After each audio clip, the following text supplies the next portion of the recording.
السلام علیکم دوستو، گنجا بیکاری سلسلے کا چوتھا حصہ۔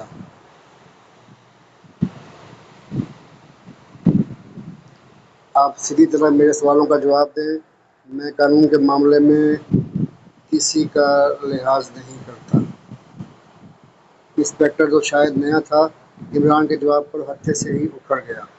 بڑا اچھا کرتے ہو، بالکل لحاظ نہیں کرنا چاہیے، پولیس کو ہونا ہی بدلحاظ چاہیے، عمران نے معصومیت سے کہا، اور پولیس انسپکٹر کے ساتھ ساتھ فیاض بھی برا سا منہ بنا کر رہ گیا، کیونکہ چوٹ اس پر بھی کی گئی تھی۔ میں ایک بار پھر سوال کرتا ہوں کہ کیا آپ ہی اس بھکاری کو اس ہوٹل میں لے آنے کے ذمہ دار ہیں؟ انسپکٹر نے سخت لہجے میں پوچھا۔ جی ہاں، یہ گناہ کبیرہ مجھ سے ہی سرزد ہوا ہے، خدا جانے عاقبت میں میرا کیا حشر ہوگا، عمران نے مسخرے پن سے جواب دیا۔ آپ اسے ہوٹل میں کیوں لے آئے تھے؟ پولیس انسپکٹر جو اب سامنے والی کرسی پر بیٹھ گیا تھا، عمران سے دوسرا سوال کیا۔ سچ سچ بتا دوں انسپکٹر صاحب، عمران نے یوں پوچھا جیسے سچ بولنے سے شرما رہا ہو۔ بالکل، مجھے سپرنٹینڈنٹ فیاض نے کہا تھا کہ اس بھکاری کو ہوٹل میں لے جاؤ، اور پولیس انسپکٹر کے ساتھ ساتھ فیاض بھی اپنی جگہ سے اچھل پڑا۔ میں نے کہا تھا؟ فیاض نے حیرت سے بھرپور لہجے میں کہا۔ اتنی جلدی بھول گئے سپرنٹینڈنٹ صاحب؟ میرے خیال میں تمہیں کشتہ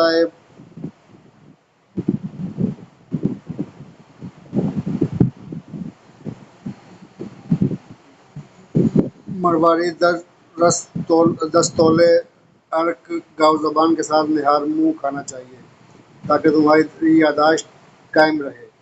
عمران نے یوں نسخہ بتایا جیسے جدی پشتی حکیم حاذق رہا ہو۔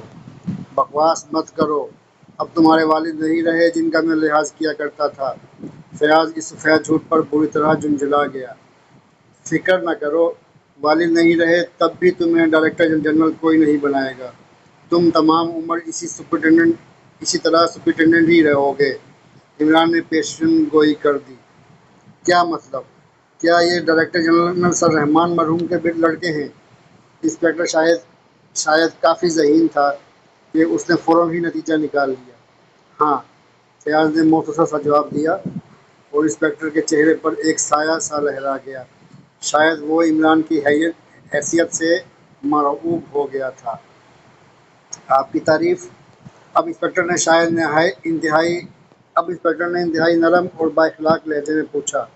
تعریف اس خدا کی جس نے مجھے علی عمران MSc DSc آکسن بنایا۔ عمران نے اپنا تعارف کرا دیا۔ اوہ، کیا آپ اس سلسلے میں کوئی بیان دینے پر رضامند نہیں؟ انسپکٹر نے سوال کیا۔ بیان کیا دینا ہے؟ بس میں بھکاری کو لے کر حال میں آیا کہ کہیں سے گولی چلی اور بھکاری صاحب مجھے اکیلا چھوڑ کر لمحہ کے پاس فردوس ہوٹل میں تشریف لے گئے، عمران نے بیان دے دیا، اور انسپکٹر نے خاموشی سے اٹھ جانے میں ہی عافیت سمجھی۔ فیاض نہ جانے کیوں خاموش بیٹھا تھا، شاید وہ بگڑا بیٹھا تھا۔ سپر فیاض، تمہیں ایک راز کی بات بتاؤں؟ عمران نے آگے جھکتے ہوئے رازدارانہ لہجے میں فیاض کو مخاطب کیا، اور فیاض نہ چاہتے ہوئے بھی پراشتیاق طریقے سے آگے جھک گیا۔ یہ بھکاری میک اپ میں ہے، عمران نے انکشاف کیا۔ نہیں، فیاض بھونچکا رہ گیا۔ اسے ایسا محسوس ہوا جیسے عمران نے انہونی بات کہہ دی ہو۔ نہیں تو نہ صحیح، جب پوسٹ مارٹم ہوگا تو راز کھل جائے گا، پھر تمہاری ذہانت کا رعب اس انسپکٹر پر نہ پڑ سکے گا، عمران نے سادہ سے لہجے میں کہا، اور فیاض تیزی سے اٹھ کھڑا ہوا۔ فیاض نے مردہ بھکاری کے چہرے کی طرف غور سے دیکھا، اور دوسرے لمحے اس کی آنکھوں میں چمک بڑھ گئی۔ اس نے انسپکٹر کو بلایا۔ انسپکٹر، اس بھکاری میں تم نے کوئی خاص بات نوٹ کی؟ اس نے بڑے رعب سے انسپکٹر سے پوچھا۔ خاص بات کیا ہونی ہے سر، بس بھکاری ہے، انسپکٹر نے حیرت سے جواب دیا، جیسے بھکاری کے متعلق کوئی خاص بات ہونا ناممکنات میں شامل ہے۔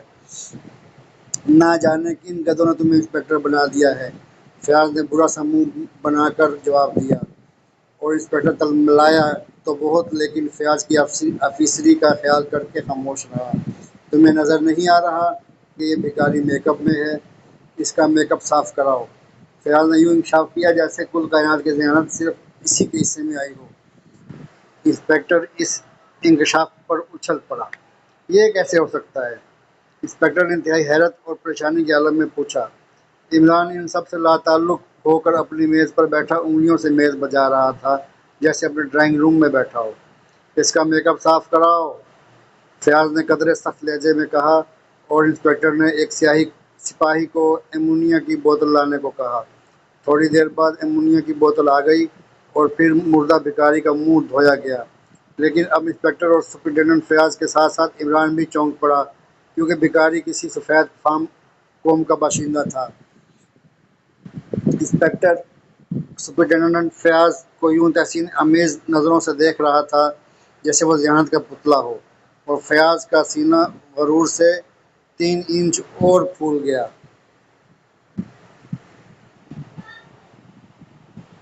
جیسے ہی ٹیلی فون کی گھنٹی بجی، جولیا نے ریسیور اٹھایا۔ یس جولیا اسپیکنگ، اس نے قدرے نرم لہجے میں کہا۔ ایکسٹو، دوسری طرف سے ایکسٹو کی مخصوص آواز ابھری۔ یس سر۔ اب جولیا کا لہجہ مؤدبانہ تھا۔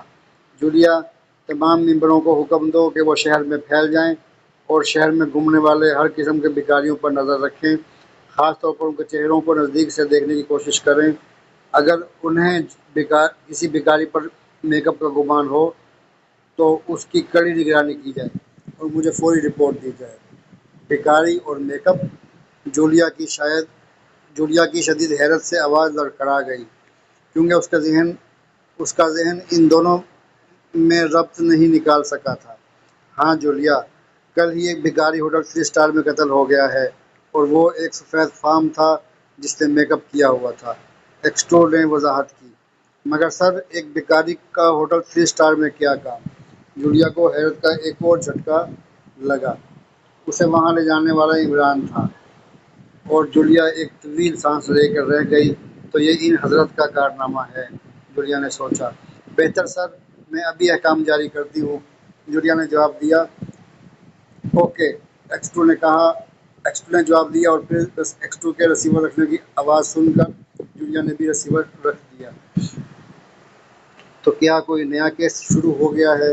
مگر یہ بھکاری والی بات سمجھ میں نہیں آئی۔ یہ کیسے مجرم ہیں جو بھکاریوں کا روپ دھارے پھر رہے ہیں؟ بہرحال کچھ بھی ہو، دیکھا جائے گا۔ جولیا نے سر جھٹکا اور پھر ریسیور اٹھا کر باری باری سب ممبروں کو ایکسٹو کا نیا حکم پہنچانے لگی۔ سب سے آخر میں اس نے صفدر کو رنگ کیا۔ صفدر اسپیکنگ، جولیا، دوسری طرف سے صفدر کی آواز سنائی دی۔ میں جولیا بول رہی ہوں صفدر۔ اوہو، کیا حال ہے مس جولیا، کیسے یاد کیا؟ صفدر کی زندگی سے بھرپور آواز سنائی دی۔ ایکسٹو کا پیغام سن لو۔ اور پھر جولیا نے تفصیل سے صفدر کو ایکسٹو کے حکم سے مطلع کر دیا۔ یہ کوئی نیا چکر چل پڑا ہے؟ صفدر نے تفصیل سن کر پوچھا۔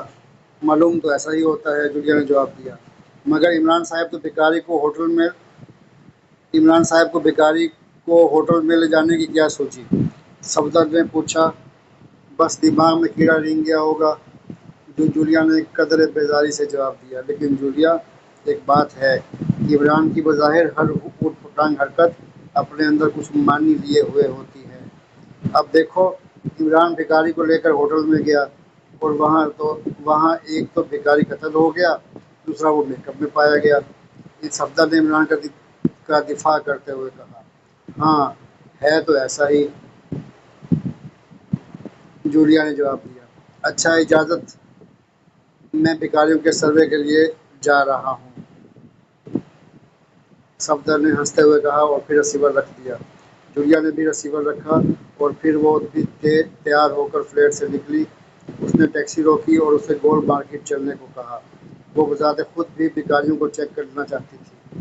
گولڈ مارکیٹ شہر کا معروف ترین علاقہ تھا، اور وہاں بھکاریوں کی کثرت بھی تھی۔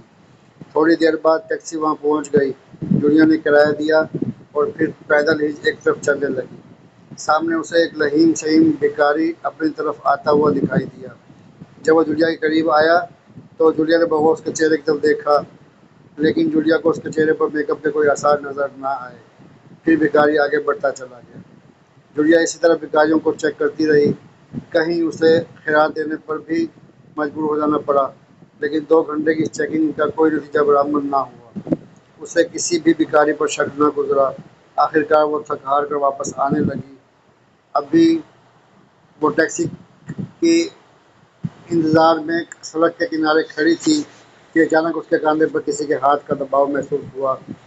جولیا نے بے اختیار مڑ کر دیکھا تو 2 سرخ آنکھیں اسے گھور رہی تھیں۔ اسے یوں محسوس ہوا جیسے اس کے بدن میں بجلی کی لہر دوڑ گئی ہو۔ یہ ایک بدصورت اور بدہیئت بھکاری کی نظریں تھیں جو سر سے گنجا تھا اور چہرے سے شیطانیت اور مکاری نمایاں تھی۔ پھٹے پرانے کپڑے پہنے وہ خاموشی سے جولیا کو گھور رہا تھا۔ نہ جانے اس کی آنکھوں میں کیا بات تھی کہ جولیا کو اپنے جسم پر پسینہ چھوٹتا ہوا محسوس ہوا۔ مادام، کیا آپ میرے ساتھ چلیں گی؟ بھکاری کی کڑک آواز جولیا کے کانوں سے ٹکرائی اور بے اختیار جولیا کے منہ سے ہاں کا لفظ نکل گیا۔ بعد میں اسے سخت حیرت ہوئی کہ نہ چاہتے ہوئے بھی اس کے منہ سے ہاں کیسے نکل گیا۔ دوسرے لمحے کار ان کے قریب آ کر رک گئی۔